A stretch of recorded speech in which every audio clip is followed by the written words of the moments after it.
একজোড়া মুরগি বিক্রি করছেন ৬০ থেকে ৭০ হাজার টাকা দামে। কোনো কোনো ক্ষেত্রে সেটা লাখ টাকাও ছাড়িয়ে যাচ্ছে। অথচ তারা আলাদা করে কোনো প্রশিক্ষণ নেননি, ছিল না বড় ধরনের পরিকল্পনা। কেউ বই পড়ে উদ্বুদ্ধ হয়েছেন, কেউ স্রেফ ইউটিউব দেখে, কেউ আবার বিদেশ থেকে ফিরে এসে সফল উদ্যোক্তা বনে গেছেন। বিদেশি মুরগি পালনে স্বাবলম্বী হওয়া এমন কয়েকজন সম্পর্কে জেনে নেওয়া যাক। রাজবাড়ির জাহাঙ্গীর হোসেনকে দেখুন। জীবিকার সন্ধানে ২০০৮ সালে মালদ্বীপে গিয়েছিলেন, কিন্তু সফল হতে পারেননি। এরপর ইউরোপ যেতে চাইলেও দালাল চক্র তাকে ভারতের চেন্নাইয়ে ছেড়ে দেয়। কুলকিনারা না পেয়ে জাহাঙ্গীর চেন্নাইয়ের একটি মুরগির খামারে কাজ শুরু করেন। প্রায় ১ বছর পর সেখান থেকে তিনি দেশে ফিরে আসেন। আসার সময় তিনি উপহার হিসেবে ২ জোড়া বিদেশি চায়নার সিল্কি ও কলম্বিয়ার ব্রাহামা জাতের মুরগি পেয়েছিলেন। দেশে ফিরে সেগুলো লালন পালন শুরু করেন। এক পর্যায়ে মুরগিগুলো ডিম দেওয়া শুরু করলে তিনি বাণিজ্যিকভাবে খামার তৈরির চিন্তা করেন। পরবর্তীতে ২০১২ সালে অনলাইনে এবং ঢাকায় বিভিন্ন খামারিদের পরামর্শ নিয়ে খামারের যাত্রা শুরু করেন। দিনে দিনে মুরগির সংখ্যা বাড়াতে থাকেন।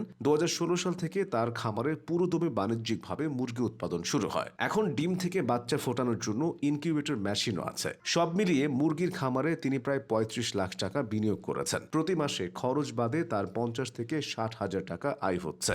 সফলতার এবারের গল্পটা এক শিক্ষার্থীর। ফয়সাল আহমেদ শুভ নামের এই তরুণ নিজস্ব মুরগির খামার থেকে বছরে ৬ লাখ টাকা আয় করছেন। তার বাড়ি বাগেরহাটের রামপালে। ফয়সাল ২০১৯ সালে ইউটিউব দেখে অনুপ্রাণিত হয়ে বাবার কাছ থেকে ৩,৪০০ টাকা নিয়ে শখের বসে ৪টি ইউরোপিয়ান সিল্কি মুরগি কেনেন। এরপর বসত বাড়িতেই সেগুলো লালন পালন শুরু করেন। কিছুদিনের মধ্যে তার মুরগিগুলো ডিম পারে এবং বাচ্চা দেয়। পরে তিনি অনলাইনে সিল্কি মুরগির বাচ্চা বিক্রি শুরু করেন। সেই টাকা দিয়ে বিভিন্ন স্থান থেকে আরও নানা প্রজাতির বিদেশি মুরগি সংগ্রহ করতে থাকেন। শখের খামারের নাম দেন শুভ অ্যাগ্রো। এই মুরগি পালনে ফয়সালের আয়ের পথ খুলে দিয়েছে। উৎপাদন বাড়ার সঙ্গে সঙ্গে বিক্রিও বেড়েছে। বর্তমানে তার খামারে একজোড়া আমেরিকার উইন্ডোড স্প্ল্যাশ মুরগির দাম ৭০ হাজার টাকা।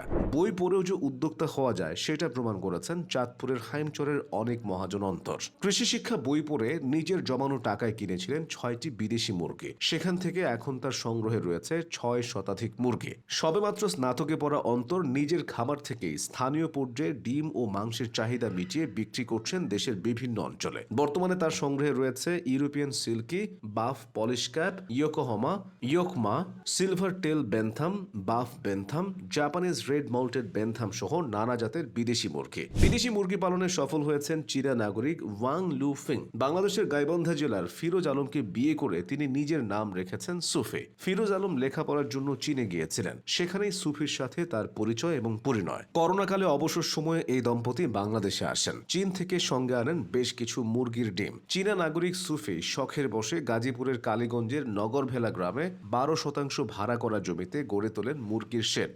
চীন থেকে আনা ওইসব ডিম থেকে ১৩ জাতের ৮৪টি বাচ্চার জন্ম হয়। বাচ্চাগুলো দিয়ে S rare breed agro farm নামে একটি প্রতিষ্ঠান চালু করেন তিনি। যশোরের শার্শা উপজেলার মাহবুবুর রহমানের গল্পটাও প্রায় একই রকম। দীর্ঘ প্রবাস জীবন কাটিয়ে আসার পর স্বল্প পুঁজিতে মুরগির খামার দিয়ে জীবনের সুদিন ফিরে এসেছে তার। বর্তমানে তার ২টি ভালো মানের মুরগির শেড এবং ছোট বড় মিলিয়ে কয়েক হাজার মুরগি রয়েছে। ওই মুরগিগুলো থেকে মাহবুবুর দৈনিক ২,০০০-এর মতো ডিম পাচ্ছেন। এভাবেই বিদেশি জাতের মুরগি পালনে স্বাবলম্বী হচ্ছেন দেশের উদ্যোক্তারা।